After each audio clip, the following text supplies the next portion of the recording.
Ito ang topic natin ngayon. Actually, itong isa, hindi ito masyadong inaasahan eh. Kaso may nagparating na naman sa atin. Patungkol nga po dito sa pera daw. Merong hinahanap po na pera si Mang Iking. 30,000 daw ho, hinahanap sa atin. Bakit ka naghanap ng pera sa atin? Liwanagin po natin para hindi po naliligaw yung mga viewers natin. At malatawahan po kayo dito sa mga strategy ng mga ito. Hindi obra sa akin yung mga yan eh. Mga ganyang strategy. Bubukingin po natin ngayon mga ganyang style. Okay po, isa yung sa pag-uusapan natin kasi narinig ko parang ang pagkakasabi niya, tutulungan ko daw si Beyonce, yung itutulong ko daw kay Beyonce sa bahay na 30,000, dapat daw itulong kay kay Pure Health.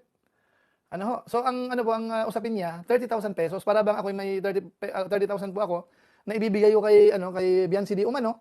Tapos ang gusto ibig sabihin kay Pure Health ko po ibigay. So nakita ko bakit? Pagpalagay mo kung may 30,000, halimbawa pera ko 30,000. Ba't mo pangungunahan ako na kung kanino ko ibibigay? Di ba po? Kung sakasakaling totoo yung sinasabi natin, yung sinasabi yung 30,000. Ngayon, ang tanong ko po kasi diyan, sino nagsabi na si Kuya July ay magbibigay ng 30,000 kay Beyonce? Ano po? Sinabi ko ba sa aking live, sa aking mga vlog, na ako'y nangangako, ako'y magbibigay ng 30,000 dito kay At sa tingin niyo ho ba, marapat ko pa rin siyang bigyan. Mamaya po, pag-usapan po natin yan. At siyempre po, kaakibat po niyan. Liliwanagin ko po yan para alam niyo po kung ba't ganon. Kasi nagulat nga rin ako eh. Yung pagtulong po hindi problema eh. Kung tutuusin pang pagtulong hindi problema. Pero sa ginagawang ganito, imbis na magandang itutulong mo, parang mag-aalanganin ka na eh. Ganitong Kasi ang dating doon sa kanyang hamon, para bang dahil sa hamon, kaya ako dapat tumulong. Parang ganon. Ay, hindi ganon po ang pagtulong. Hindi ganon. Hindi ako tumutulong na tina-challenge ako. Kaya ako tutulong dahil tina-challenge mo ako. Hindi ako tutulong ng ganon.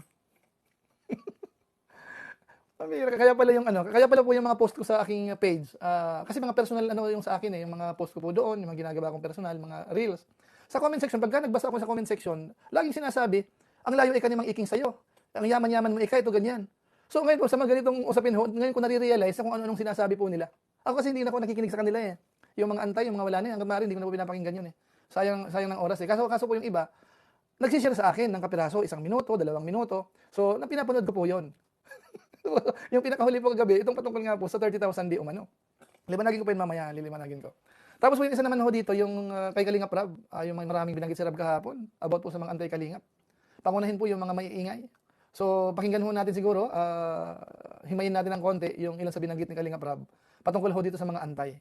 Kasi ho, damay din po dito kasi yung sinasabi rin po na, yung about kay Pure Health din po. Ano ba si Pure Health sa Kalingap? So, niliwanag din po yung ni Kalingap Rab. Pag-usapan po natin mamaya ng konti yan. Pagsasabayin na lang po natin, kasi halos related naman po yan. Tapos, sasagutin ko po yung hinahanap na pera. Meron nga bang hinahanap? Sige po, maya-maya ng konti. Mag-shoutout muna tayo. Okay, yan. Lorna John. Ayan, hindi na dapat tulungan ang family ng batalero. Ayan, tama. Sa status nila, marapat ko pa bang bigyan ng 30,000? Naman.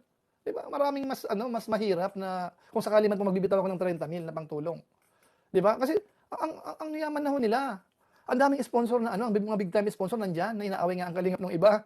Diba po? So hindi ko maiisip kung ewan ko sa kanya. Mamaya liwanagin natin. Ba't na nagkaroon siya ng ganung konklusyon? Sita Baral, ayan, andun na po si Red Saint, bumisita kay Pure Health, pati si Doc Lat, kasama ang asawa niya, wala namang problema po kasi magkakaibigan naman po sila. Pero ang punto lang po natin dito, mahalata natin na nagagamit si Pure Health po dito, lumalabas. Diba? Nang hiram ika ng 10,000, yung mga tipo mga ganun, parang pinapakita nila na hindi tinutulungan ng Kalingap ang dating. Ano ba? Diba? Tansyado po natin yan, mga ganang estilo. O yun. Liwanagin po natin. Kung ako ho ba may atraso na 30,000, although yung 30,000 po, ito is 30,000. Kaya naman po natin kahit paano naman. Kaso nga lang po, dapat, hindi po yung ganun eh. Hindi sa challenge dinadaan yun eh. Dapat sa tamang paraan. Kasi may mga kasu-kasuan pa yan eh. Pagkalapalagay mo po, ako magbibigay kay Pure Health ng malaki. May protocol yan Ako hindi ako, ang tipo na ako na magbibida-bida, parang sapaw ko na sina Kuya Bal, sina Kalingap Rab, hindi ko po ginagawa yun. Ano po? Hindi na ginagawa. Actually po, itong kay Pure Health, matagal lang ko kaming niyan. Ang nag-start po niya, nag-initiate sa grupo namin. Matagal na. Nung pa yun nung unang napanood namin yan, si Jubilito, sa grupo namin sa BIOS. Sabi ko, larga tayo kako dyan. Kaso nga lang, siyempre yung iba antayan. So medyo, kumbaga hindi pa ho talaga. Pero may nakalaan kami talaga dyan. May nakalaan. Kaso nga lang, yung mga tipong ganitong datingan, parang nakakawalang gana eh. Nakakawalang gana yung ganitong datingan eh. Yung mga, hindi, siyempre, sa tingin ko, baka hindi naman kasalanan ng mag-asawa. Maliban na lang, nagchismisan sila. Kasi Mang Iking nag-isip ng ganito, wala pa pala si ganito, wala pa pala. Nagchichismisan tayo doon, maliban na lang kung ganun po ang senaryo. Pero sana wag naman. Sana wag naman. O kung sakali man yung asawa, nakikipagsabuatan sa kanya, wag naman si Purehead. Kasi si Purehead po ay kalingap yan. Okay? Yun po ang sa atin eh. Pero nilinamin ko po yan, nilinamin ko. Ako ho may ipinangako, may atraso about po dyan. Para hindi tayo naghahaka-haka, mag-isip ng kung ano. Hindi man na ginawa natin. And Pearly Fernandez, Engineer July, may live noon si Kuya Bal na sabi, magbibigay ka ng 30K para pagpaayos ng bahay ni V. Sineryoso nila, but I'm sure joke lang yun ni Kuya Bal. Kung kira kayo, hindi pa ba kayo nasanay kay Kuya Bal sa mga ganun? Di ba? Alam nyo na po na si Kuya Bal, hindi ka makamove on eh, talagang bad trip na bad trip eh. Sa tingin mo, mag-initiate pa sila para magbigay ng perang malaki doon? Narinig ko rin po yun, pero alam ko na yun po ay mga paano lang ni Kuya Bal yan eh. Parang hindi kayo nasanay kay Kuya Bal. Ang titingnan niyo po, yung actual na scenario. Kami po, hindi kami nagpapabaya po yung about kay Bianci lalo na kasi minahal namin yan eh. Mula ho, pabahay yan, kung ano mga niya Kalinga Prab. Hindi po nagpapahuli ang co-os dyan. Co-os, minsan pang personal natin. Hindi hanggat doon po yan sa ceiling, yung repair ng ceiling. Doon natatandaan yung huling tulong ko po dyan eh. Hindi kami nagpapabaya po dyan kahit paano. Hindi man ganun kalaki pero hindi kami nagpapabaya. Pero siyempre after nung mga problema, nagkaroon po ng mga issue na, nagkatulpuhan na, mga sinabi ng ganito. Tapos nasa kalingap tayo. Sa tingin mo ba, magagawa ni Kuya July yun? Anong sasabihin ninyo? Mag-topic na po tayo. Yung hindi ko po na-shoutout, mag-topic na po tayo para diretso na tayo. Halimbawa po, yung sa scenario na yun, nagkatulpuhan na, nagkakung ano pong mga palitan ng mga pananalita. Lahat itong actual na scenario na po ngayon, Kalingap against dito sa Team Guapa or sila Mang Iking. Assuming na yan ang scenario. Tapos, after ito nung pag-ayos ng ceiling, after nung pag-ayos ng ceiling, ito na ang scenario. Ngayon, kung sakaling gagawin ko yun, ako'y magbalalaan ako ng 30 mil para dito yan sa pamparipir sa mga bitak-bitak. Naisip nyo ba? Anong sasabihin nyo? Anong sasabihin ng mga Kalingap supporters kung gagawin ko yun? Sa tingin nyo ba magagawa ko yun? Napaka-imposible po noon. Kasi kung sakasakali man dami ko ng pera para yung 30 mil ay ganunin ko na lang, hahanap ko ako na mas deserve na tulungan, na mahirap talaga. Ang daming Kalingap Angels na walang sponsor halos eh. Ba't ko ipagsisiksikan dito na una-una, ayaw na sa Kalingap? Nag-iisip ba kayo? Ito si Mang Iking naniwala siguro kay Kuya Bal doon sa kanyang mga pakulo nung nakaraan. Ibig sabihin, hindi nyo kilala si Kuya Bal pa ho talaga kung doon kayo magbabase. Kasi para hanapin ng 30,000 dito, una muna, dapat narinig nyo sa akin, ako'y nangako. Ako'y nagbanggit dito sa live ko na ako'y magbibigay ng 30,000 para sa ganito. Saka kung sakasakali man ang sinasabi nyo, ibibigay kay Guapa. Ba't mo naman ako pipilitan? Ibigay kay Pure Health. Kasi pagbalagin natin, assuming, without accepting po, kasi imposible ako magbigay pa po eh. Tama na ho yung unang naibigay ko po nung araw. Hanggang doon sa ceiling, hanggang doon lang. So, pagbalagay mo ba, halimbawa, kumbaga, nagkaroon ako naluki-luki ako, nagdesisyon ako na magbigay ko ng 30 mil. O, ba't mo naman papalipat kay Pure Health? Hindi naman sa'yo yung pera eh. Hindi naman sa'yo yung pera eh. Nakuha niyo po. Sadyang ko sa issue na yan. Katang isip lang po yan, guni-guni lang po yan. Or baka sasakay lang po, kasi ang views po ay humihina. Kumbaga nagkaroon tayo ng prediction po eh. Noong pa man, sinasabi ko yun eh. Kung nakaraan nalusutan mo lahat, baka ngayon mahirapan ka. Kasi Kalingap mismo ang binangga mo eh. Ako nag-observe ako sa views niya eh. Nagkakaroon siya ng views kapag si Bianci ang ilagay niya sa thumbnail niya. Repair ng simbahan niya. Bianci. Nagkakaroon siya ng views niyan. Kasi siyempre kahit paano si Bianci ay kilala. Pero sa kabuuan wala, papahina. Okay, kung ito is strategy na naman, para gamitin naman ang pangalan ni Kuya July, ay bahala ka sa buhay. Pero dito, mapapahiya ka dito. Dito sa Big sabi mo na dapat magbigay ko ng 30 mil kay at yung ibibigay ko kay Bianci ay una, wala akong sinabi. Kasi hindi na siya marapat. Kung galing sa akin ng pera, hindi na siya marapat. Kasi wala na siya sa Kalingap eh. Kalaban na nga ang Kalingap eh. Mabibigat na nga yung mga binitawang salita ng pamilya eh. Ninyo, pati si Mang Iking na number 1. Actually, minsan nga kay Rab dito sa live niya, itong mamaya po yung live ni Rab. Alam ni Kalingap Rab na itong tao na to, kahit si Ian alam ko ikaw, mabait ka eh. Mabait daw si Bianci sa pagkakakilala nila. Kumbaga nagkaganyan lang dyan sa mga nakapaligid na yan eh. Pangunahin ito si Iking. Pati, di ba nung una pa lang eh, yung umasta yung tatay ni nagulat ako eh. Yung tatay baka ko ni gano'n ang sasabihin. Kasi na-influensyahan niya eh. Siya ang number 1 ng influensya dito sa pamilya. Kaya kung magkasisihan, kung halimbawa dumating sa panahon na talagang medyo hindi maganda ang kalabasan, siya ang pangunahing dapat sisihin. Yan ang number 1 ng influensya po dyan sa pamilya na yan. Kasi magaling siya mag-twist eh. Magaling siya gumawa ng kung ano eh. Sa pagkakilala ko po sa kanya. Pasensya ka na, Mang Iking. Kasi ilang beses ako nagpasensya sa'yo eh. Ilang beses na. Although hindi kita awayin pang personal, hindi. Dito lang tayo sa issue. Ito, binuksan mo naman yung about sa 30 mil na yan. May pinatago ka bang pera sa akin? May utang ba ako sa'yo? May atraso ba ako sa'yo? Yan, sumagot ka. Kung pagbabatayan mo yung sinabi ni Kuya Bal, hindi mo kilala si Kuya Bal eh. Sa tingin mo ba gagawin ni Kuya Bal yun? Eh, nagpatulpuhan na nga eh, hindi nga siya makamove on, masama sa loob, sama ng loob. Tapos magpapakahirap siya na magbibigay si Kuya July ng 30 mil para asikasuhin niya yung pag-aayos ng bahay. Kalokohan yun. Kalokohan. Ano po? So malinaw ha, wala ako, maglabas kayo kung sinabi ko na ako yung tutulong ng 30 mil. Wala akong sinabi. Kung narinig kay Kuya Bal, joke lang po yun. Hindi na kayo ano sa kanya. Okay po? Ang pambihira ito mga tao na. Parang gusto kong gayan si Papa Bear eh. Eh kaso, mamasamay ng mga viewers natin. Sige. Actually, dito lang naman eh. Kung yan lang, segundo lang po ano. Yung sinasabi niya pong tutuusin po, may konting ano naman po tayo dito. May konti naman tayo mga ganito. Pero naman po tayo dito mga kabayan natin. Pero para anhin tayo ng kung sino-sino, yung mga tipong i-challenge ka ng kung ano-ano. Parang hindi maganda. Si Kuya July tutulong ng malaki kasi hinamon. Ay, baka nga hindi ako tumulong na eh. Pag maghahamon-hamon kayo ng ganyan eh. Pambihira kayo. Nakakaano lang po ano. Nakakaano lang yung mga ganong bagay. Pero kung magalang pinakita ko po ano, pambayad ko po yun sa ano. Pambili ko po yun ng langis. Pambili ko po ng langis yun. Pag kayo mag-ano nun. Si Papa Bear po kasi, nakita ko doon sa ano niya. Ang kapal, ang dami mga patong-patong na pera. Ay, ang sarap gayahin kami, kaso wala naman tayong ganun kalaki. Sila lang ang meron eh. Ang punto ko lang dito mga kabayan po natin, yung pang ano, yung may hindi ka naman sinabi, palalabasin, sinabi mo. Ano mo? Tapos yung kung ang dating po ang kwento, para bang napakasama na nung tao, parang sama naman ni Kuya July. Nagsisiksikan yung kanyang 30 mil dito kay ano eh, ang dami naming pera, dapat doon ibigay sa kabila. Ang ganda ng talaga. Una po doon kasi nakikialam sa pera ng may pera eh. Ito, sige, pakinggan natin to. Para maliwanagan ho tayo, yung about po kay, ang dating po kasi parang si Pure Health po ay pinabayaan ng Kalingap. Parang ganoon ang dating eh. So, dugtuan ko po muna yan. Bago tayo pumunta po sa mga about antay. Okay, ito. Pakinggan niyo mga mabuti ha. Kasi po, iba ho, ang iniisip siguro ng iba kasi, di ba malaki yung tulong kay Kuya Robin. Baka iniisip ng iba, dapat yung mga ibang Lingap partners kapag nagkasakit din o may problema, dapat kasing laki rin po noon. Ano po? So dito po niliwanag ni Kalingap Rab na iba po yung sa beneficiaries at saka iba po dun sa mga Lingap partners na may mga hanap buhay naman. Ano po? So ito pakinggan ho natin para maliwanagan kayo. Ayan. Ito. Just car. Kasi na-comment na 5K lang baka alam na tulong. Alam niyo po, yung pong trabaho ni Kuya Pure bilang actually ano po siya ay K-Boys, hindi po talaga siya yung masasabi nating personal driver. Hindi siya empleyado, hindi siya personal driver or empleyado. Siya ho ay part ng K-Boys. Parang Lingap partners po, vlogger. Tuloy. K-Boys po siya, vlogger po siya. Nagkataon lang po na yung skill niya is driving. Kaya yun po yung pinapagawa natin sa kanya. So, malaking tulong po yun sa kanya kasi nakakapag-vlog siya. Tapos, meron din po tayong binibigay na allowance sa kanya buwan-buwan. So, ibig ko sabihin po, yung trabaho niya is malaking tulong na po yun sa kanya. Di ba, nabanggit ka noon? Yung magiging Lingap partners nga lang po eh. Hinahayaan ka mag-content, sinasama ka, pinapabayaan ka mag-content, malaking tulong na yun eh.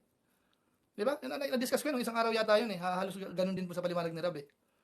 Tuloy. Ano po, yung trabaho niya na maging driver natin kasi nagkakaroon din siya ng content.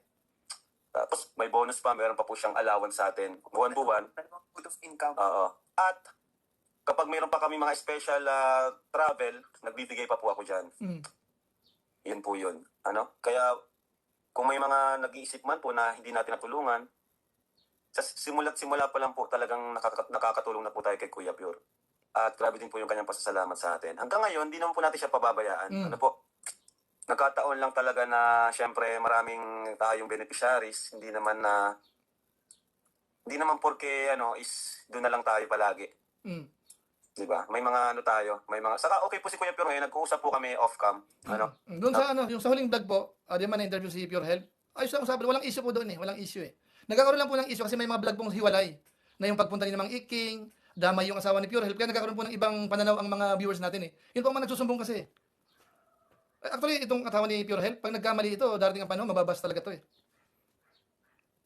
Sa nakita ko lang ha, kasi ang dating, kasi hindi naman po bawal, hindi naman po bawal yung makipagkaibigan sa antay or man, hindi bawal. Pero may mga pagkakataon kasi na basta yung tipong hindi magugustuhan ng mga Kalingap supporters eh. Baka kasi na Kuya Bal, ganun din eh. Yan, tuloy natin. nag-uusap po kami off cam ni Kuya Toy, kinakamusta ko po siya. Kaya yung mga anti-kalingap na may panibago na ng mga sinasabi pa tungkol sa atin, wala naman po silang mga alam, wala po silang alam sa mga nangyari dito. Ano po? Karamihan naman din sa mga bashers, wala naman talagang alam. Kaya, guys, mag-ingat po tayo sa pakinggan natin. Kasi, Hindi nyo ba alam kung gaano ka-importante kay Kuya Pure yung trabaho or yung trabaho na binigay natin sa kanya bilang driver natin. Saka po, di ba, nasabi nga po sa inyo, kahit pa naman po si Pure Health, hindi man sa sumasama po sa top 7, sa mga natin, yung monthly review natin, hindi man sa sumasama po sa top 7, or minsan siguro na nasama pa minsan, pero pagka doon sa top 10, top 12, top 20, 100% lagi nandyan po yan. Lagi nandyan po yan eh. Kung baga si Pure Health po, sa status niya po sa pagbablog sa Kalingap, hindi siya kulelat. Above median siya, yung ang Kalingap partners, higit pa.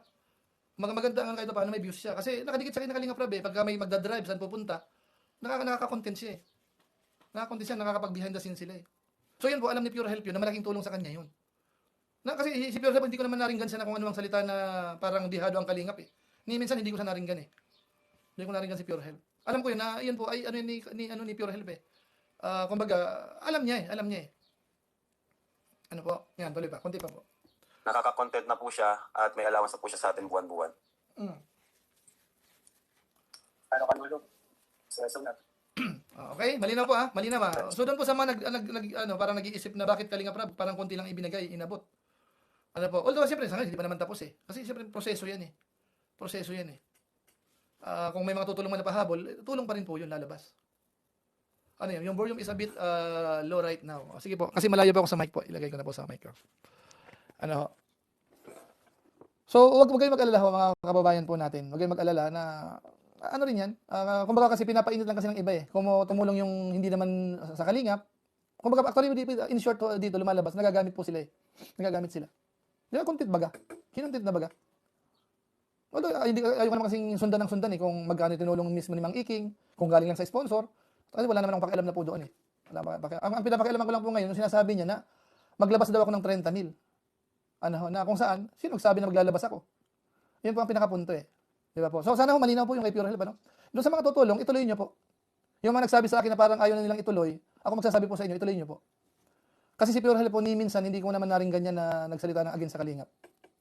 Kung may mga ilan-ilan ho na parang anong sa tingin ninyo, patawarin na lang po natin. Alang-alang na lang po kay Pure Health. Yung sa amin, ituloy naman namin yun. Actually, may inaantay lang kasing kapiraso yung kasama namin. Tuloy pa naman yun. Pero possible lang talaga na baka i-reduce namin siguro. Mari-reduce ng kapiraso siguro. Okay, pero ano pa rin, makakatulong pa rin po yun. Huwag kayong mag-alala. Okay, malinaw po yan. Kasi pupunta na po natin yung mga anti-Kalingap na ito. Magbasa muna po ako ng comments. Sandali Okay. Yung asawa lang ni Kuya Pure Health ang Team Guapa po. Team Guapa po yung ano niya? O tinutulungan lang ng Team Guapa? Mula kay Saldino Santillan. Kalingap Rab, tulong ba o nagpapasikat? Yan. Si Kalingap Rab naman yung nagsabi. Comment mo ni Kalingap Rab. Yan, shout out kay Kalingap Rab. Tulong ba talaga o nagpapasikat lang? At ang sagot po dyan, nandun sa mga vlog eh. Mararamdaman niyo naman po yung vlog eh. Kung may motibong gustong palabasin na sira ang Kalingap eh. Pananalita, pag-i-interview, mga reaksyon, nandun mismo makikita nyo eh. Nakuha niyo po? Sige, sana malinaw po yan ha. Maiksi lang yung comment nila, pero makahulugan yun. Pakinggan nga natin kay Kalingap Rab. Although hindi ko na may play po lahat, ano? Sige, ito po, pakinggan natin. Dahil sa sinasahod natin sa YouTube, ano? So, yan. Salamat po sa mga nanonood. Yan, ito. Si Noli, sabi mahal daw niya si Joy. Ngayon, binabash na siya. Isa pa po yan na natatawa rin ako sa mga binibitawang salita. Wala rin isang salita eh. Isa yan sa example. Kasi, pinatutayan lang niya yung totoo yung sinabi ni Joy na ang sponsor, hindi habang buhay. Saka yung pag hindi na sila yung gusto. Oo, sa Kasi si Ikano. Alam mo po ba yan si Kanoli, napunta yan dito sa Daet. Talagang prinomote niya ng Team Kalingap. Kahit ako mismo, nung kumakain kami sa Barasbas, sabi ko, ano po kayo, mag-live po kayo. Binalive ko po yan. Si Kanoli. So yun, nag-live siya, tuwa siya kasi may mga viewers, ganyan. Tapos di ko naman nakalain na bigla siyang tatalikod din. Bigla siyang magiging ganyan. Maging anti-Kalingap na siya. Na wala naman din akong kasalanan sa kanya. No? Yun ang mahirap kasi pag may kasalanan sa yung isang tao, may dama yung iba. Di ba? Pag ganun, parang napaka close-minded mo pag ganun. Okay, isa pa, isa pa. May mga ganun talaga na hindi totoo sa pinapakita nila. May mga ganun talaga. No? Lalo na pag nandito, kaharap mo sa personal, talagang napakabait. Pero nagkaroon lang kayo ng konting di pagkaunawaan. Biglang naging antay, tapos kung ano-ano nang sinasabi sa Team Kalingap. Di ba? Correct. Yun yung nakakapagtaka lang kung bakit may mga ganung klase ng tao. No? Kaya talaga. Pero ganun talaga, ano? Plastic nani. Ayan. Sabi ni Confessor, hindi daw siya titigil hanggat may kalingap. Hindi mo talaga titigil kasi content na yun. Ito eh. Galing Kaya po siya kumikita eh. Oo. sabihin, di siya makawalan ng ano. Oo, yan nga. Dapat tigil ang kalingap eh. Pero tayo, tuloy naman lang tayo sa pagtulong lang. Yun. Hindi natin yung mahalaga dyan eh. Saka, tawag dyan, di talaga hindi tigil kasi di naman niya kayang gumawa ng sarili niyang community. Di naman niya kayang gumawa ng sarili ng community. Ang kahit, Yan, di ba? Hindi kayang gawa ng sariling community, kundi makikisingit-singit lang sa kalingap yan para makapag-content. niya lang gawin, sumiksik, pagsiksikan yung sarili sa community natin, sa Team Kalingap, yan yung kayang gawin nila Kapeso at yung iba pa niyang kasama. Kasi kung magaling yan, sana matagal na yung, baka ngayon nasa 1 million subscribers na yan. Tama, yung mayayabang po sa social media na kung anong kayabangan, kung talaga magaling kayo, kahit sa bilang ng subscribers po, pwede. Sa mga views. O kayo, sariling community, dapat meron kayo eh. Real talk yun eh. Ang katunayan na wala kayo noon, nakikipagsiksikan nga kayo rito eh. Naninira na kayo, sumisiksik pa kayo. Kasi hindi nyo kaya. Di ba? So lahat ng pagyayabang niya, wala yun. Nonsense. Nonsense mo lahat. Kasi kung magaling yan, di sana, nasa 1 million subscribers na yan. May sarili na siyang community. Oo, may sarili na siyang community. Pero ngayon, wala. Puro ano pa rin. Puro ngawa. Sabi yan? Ganda dito. Ang sinasabi, wala naman, walang substance. Walang laman yung mga sinasabi. Kaya hanggang dyan lang siya. Okay. Habang buhay na yun, hanggang ganyan lang. Sa tindi nun, habang buhay na ganyan yun. Parang walang kaasi-asenso, no? Pambira yun. Walang kaasi-asenso pag gaganon po. Si Kapeso. Ilang edad niyan? Hindi ko alam. Ano ba? Ganyang Halos kaedaran lang ata natin. Ganyang edad niya, ganyang mga pag-iisip niya. Ano? Tanda mo na. Kaya nga eh. Tanda mo na, pre. Mag-mature ka na, pre. Totoo. Mature ka na, pre. Hindi siya sabi ni Ian eh. Ulitin natin ha, ulitin natin. Pag-iisip niya. Ano? Tanda mo na. Kaya nga eh. Tanda mo na, pre. Mag-mature ka na, pre. Totoo. Mature ka na, pre. Tanda mo na. Isip mo yung pinambubuhay mo sa pamilya mo, pre. Ang sama niya sa loob. Ang tunay na lalaki, tunay na ama. Kung Totoo. gusto mong makita ng anak mo, paglaki mo, ganyan pa lang. Ah, grabe, real talk. Ang sama niya, pre. Kung ako, pre, sa totoo lang, isip-isip ka na habang may oras ka pa. Totoo yun. Kasi Isipin mo yan, yung iniiwan mong legacy, yan yung iniiwan mong tatak mo. pinagmumukha niyang tanga yung sarili niya eh. Pag napanood niya ng paglumaki yung mga anak niya, sa tingin ba magiging proud sa kanya yung mga anak niya? Baka sisihin pa siya. Ganito pala si tatay, bully pala yung tatay. Tanda ko yung sinabi niya, yung talagang, yung sinabi ganyan na, sasapakin daw niya yung asawa niya sa Sino nakakatanda po niyan? Ayun, yung mga matagal na po sa kalingap, alam niyo po yun eh. Yung talagang galit na galit siya, yung asawa niya, babantan, sasapakin yung asawa niya. Anong issue? Alam niyo kung sino muna dito po? Sino dito yung nakakatanda nung eksena na yan?